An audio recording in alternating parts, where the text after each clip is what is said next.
my weight started just coming off to the point where, like, towards the end of my weight loss journey, I remember losing, I think it was like 8 pounds in 2 weeks. And it was after I was ready to stop. And I was like, whoo, I was eating these giant meals. I was enjoying my food. I wasn't feeling deprived. I'd formed these habits. So I was kind of like, oh, I may need to figure out how to like form some new habits to stop the weight loss. So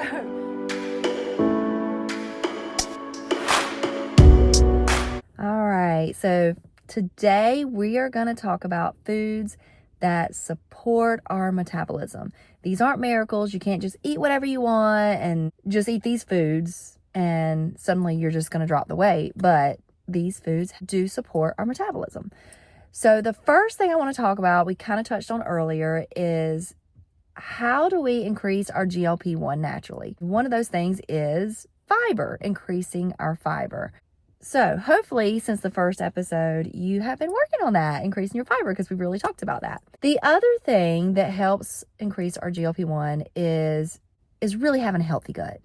Doing the things that promotes the best environment in our gut. Again, guess what? Fiber is a prebiotic that feeds that good bacteria in our gut. So fiber helps with that as well. So it helps our gut health. Having a good gut health promotes GLP-1 in our body. Other things we can do for our gut, focus on eating foods with probiotics. Probiotic foods are yogurts, like Greek yogurt. You're getting your protein there too. Kombucha, kefir, fermented vegetables like sauerkraut and kimchi and fermented pickle. But when you look for the kimchi and the sauerkraut and the pickles, look for the ones in the refrigerator section, not in the shelf-stable section, okay? And that's where you'll get more gut healthy probiotics in your food. You can focus on reducing our stress. I'm back. I was actually in my car waiting on my son to finish soccer training, and then he was done, so we had to drive home, and now I can talk to you here. Sorry, the lighting's kind of bad. It's getting later at night, but I wanted to finish talking, and I have no idea where I was. So let me think. Now we're talking about GLP-1s. Oh, the biggest take home is, so the best diet to promote this GLP-1 is the diets that are high in fiber, that are higher in lean protein, that have some healthy fats in them, and of course the probiotics and the fermented foods. That's what you need to focus on, increase in GLP-1 naturally in your body. And notice that is not the standard American diet. The standard American diet is burgers and fries and pizza and fried foods and things like that. Not many vegetables. Some other things that help increase GLP-1, sleep, adequate sleep. Ways sleep can help with weight loss. And, this was one of those things, that first episode, I talked about the secret things. Didn't mention this, but really I should have said sleep is one of them. It's so important for weight loss. So if you're not going to bed early or you're staying up really late, try to go to bed early, try to go to bed a little bit early. Guess what? Eating slowly, like what we talked about the last episode, the mindful eating slowly helps promote GLP-1 in our bodies. Finding ways to cope with stress, again, helps promote GLP-1 in our bodies. And mindful eating, like we talked about last week, and I didn't mention this part, but mindful breathing is about clearing your mind of everything but breathing. Well, mindful eating is about clearing your mind of everything but eating. So it's kind of a way to kind of have two things done in one when we're too busy to kind of stop and mindful breathe. But we all eat. We can do our mindfulness while we're eating by doing mindful eating. That can help. That's a great coping mechanism for stress, is mindful eating. So help with GLP-1. But I also want to talk about some foods that, again, won't change everything, but help support the metabolism. I try to add them into my diet, and I have to say, I really feel like particular ones have made a big difference for me. First one's garlic. I do have a lot of garlic in my food, so I feel like that was one I already was eating a lot of, but garlic is a great metabolism-supporting ingredient. I say cumin, but I've heard people say cumin. I don't know. But anyway, that is one that is, I love adding cumin to my stuff. I love adding it to my chicken. I even air fry vegetables and I add cumin to it. So I spray it with a little avocado oil, add a little garlic, salt, pepper, and cumin to my vegetables. I like them in my tacos and my chili. So it's a great thing to add to a lot of things. Black cumin's another one.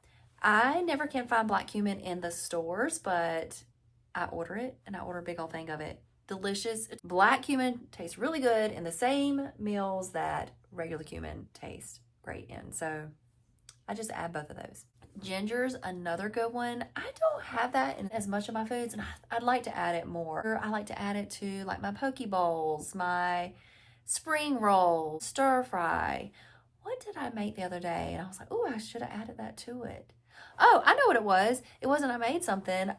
We get hibachi every Sunday night, and I should add some fresh ginger to it.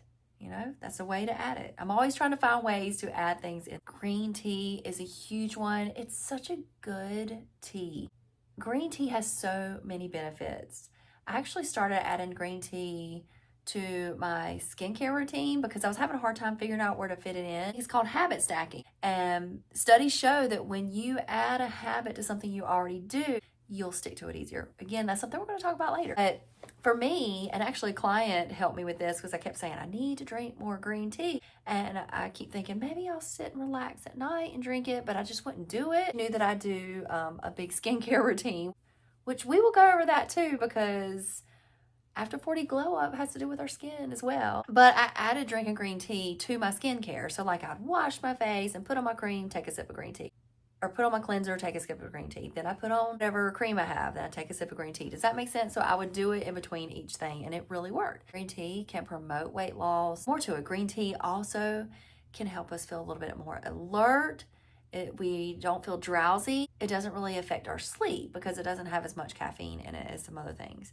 Even though green tea makes us feel alert and doesn't make us feel drowsy, it promotes calmness and it helps support our mood. Green tea benefits us. Also add saffron tea and hibiscus tea. Those are metabolism supporting and weight supporting teas. You've probably heard about apple cider vinegar. Studies do show that it helps. I had a client come to me that was drinking so much apple cider vinegar but wasn't losing weight, but they hadn't changed anything else about their diet. So it helps. It's a great thing to add. I add it to my soups. I add it to my sauces. Anything liquid I love to add because it tastes good too. So I add it to my foods. I will say if you're drinking apple cider vinegar straight, that's an acid and that's not great for your esophagus. So I like to add it to my food. If you're taking a apple cider vinegar pill, if that got lodged in your esophagus, that's an acid that's just kind of sitting in your esophagus. As long as that pill's going down, that'd be fine. But if it gets lodged, that's not good. So I focus on adding my apple cider vinegar to my foods. Capsaicin-rich foods. These are the spicy foods. Anything that's spicy, whether it's hot sauce, peppers, roasted red pepper flakes, anything like that. Things. Have you ever noticed when you eat spicy foods, you get full faster? That's one of the things it does. It also can slightly increase our metabolism. Why, if you like spicy foods, why not add it to your food? What's going to be why not, right? How I look at these natural ingredients, there's a lot of studies that show they help, but even if they didn't, they're healthy ingredients, they're natural foods, so why not add them, right? The next two I like to talk about are flaxseed and chia seed. Both of them have a similar nutrient profile, so that's why I kind of include them together. They're both high in fiber. They're both higher in plant-based omega-3s, which is kind of hard to get in some other foods. I mean, you get it in your salmon and your tuna, and plant-based in some of the nuts, particularly walnuts. But flaxseed and chia seeds have omega-3s. They're also a great plant-based protein source, and they're antioxidants. So they're really good for us. They support our metabolism. I try to sprinkle flaxseed, like ground flaxseed, into my soups. If I'm scrambling eggs, I go ahead and throw some flaxseed in the liquid before I scramble them. Basically, anytime there's a liquid, I throw in that ground flaxseed. The chia seeds, I mostly use just make my chia seed pudding. I'm planning on making a video that shows some more stuff like that. And it's on my Instagram, a chia seed pudding. And then I'm not sure how to pronounce this, but yacon syrup. I have to order that online. I've never found it in the stores, but it has been shown to be helpful for weight loss. And it's a sweetener, but it's a natural sweetener. And it's also a prebiotic. So our good bacteria in our gut eat it, but we don't absorb it much. So it's a great sweetener to add to our foods. Those are some of the ingredients that you can include that can support your metabolism. A couple of ways to eat that actually help our metabolism. And whenever I'm telling you these things, you don't have to do all of them. But if they help and you can do them, why not, right? So one of those is eating your big meal first, or at least eating a big breakfast. So we know that weight loss has to do with a calorie deficit. So even if you ate a small breakfast and a big dinner, but you're in a calorie deficit, in theory, you should lose weight. But studies do show if you eat your big meal first in the morning, it's going to promote weight loss even more. You're going to burn even more. It's going to act as an appetite suppressant by eating in the morning. So the best thing to do is eat a nice big breakfast, pack in your fiber, pack in your protein. You can throw in a complex carb because you're about to move throughout the day. That's when to eat some carbs. You just still a fourth your plate carbs, but that's when to eat it. If you're going to have a meal where you're not going to eat it, then I wouldn't make it breakfast, but eat just like a fourth your plate. Also, studies show the later we eat, like we eat late at night, that kind of hinders our weight. And calories in versus calories out. But if you want a little booster, eat more in the morning and less at night. There's even a saying called eat like a king, prince, then pauper. Eat like a king in the morning, like a prince at lunch, and pauper at dinner. Now, I will say for me and a lot of my clients, if you're going to do like a lower carb meal, I have found that lunch helps, particularly for people who have that afternoon crash. And you have that afternoon crash a lot of times because you've eaten a heavier carb lunch. So I kind of tend to do a lighter carb lunch if I've got a lot of activities to do in the afternoon. Another one that can help support our metabolism. Do you remember that first day we talked about how when you're eating that high fiber breakfast in the morning, then by dinner, you're not as hungry. We haven't talked about intermittent fasting. You know what? Here's how to say it. It helps some people, but it doesn't help others. For some people, they have found it beneficial. And there's other people who they would eat in that window, but what would happen is they would overeat in that window because they couldn't wait to eat and they were so hungry. So for those people, it doesn't help, but intermittent fasting can help. If you're going to intermittent fast to up the level, you stop earlier in the evening. Even if you're not going to intermittent fast, giving your gut a time to rest, so it's not just always working to digest something, does help. That's why sleep's helpful, because we stop. If somebody's staying up at night and munching on food until late at night, you're not giving your gut time to rest. I recommend giving your gut about 12 hours to rest. So for me, I do stop eating earlier in the day, and I don't eat again until the next morning for breakfast. That is helpful for your metabolism. Preloading has been, I feel like I'm so high up. I don't know why I have it like this. Preloading. This is something that's been researched that helps. And this is where you eat something really low in calories before you eat your meal. You eat something like celery, a cold glass of ice water, maybe a salad with a very light dressing on it, like it's all just salad and vegetables. Nothing really with a lot of calories in it on it. Eat a soup, not a tomato bisque that's creamy, a tomato soup, or like an apple. And when you eat that before you eat your meal, it's basically like a negative calorie because it's so low in calories and it helps you feel full when you actually eat your meal. Different people do different things that help. This is one that I don't do that much, but I have clients that do it and they love it. A kind of cool thing that you can do. So we've got those metabolism supporting foods, right? And you may be like, oh my gosh, but I want to include all those, but how do I include that in all my meals? And I want to make sure I have the flaxseed and the garlic and the ginger. Like, how do I do that? Well, one thing I do is when I'm making my meal, that's one of my questions I ask, and we'll talk about this later, but when we're talking about meal planning. But I make it a game, like as I'm making my meal or after I make my meal, I was like, can I add any of those ingredients to it? So if I'm making like a chili or a soup, I'm like, is there anything I can add? Oh yeah, I can add some flax seeds, some apple cider vinegar, some cumin, and I throw it all in there. Another thing you do to kind of make sure you just have it all is preload with a tomato soup and then throw all those seasonings in there with it. You throw in the garlic, the cumin. It's going to taste delicious. You're seasoning up your tomato soup, your apple cider vinegar, flaxseed, I usually don't add chia seeds to things.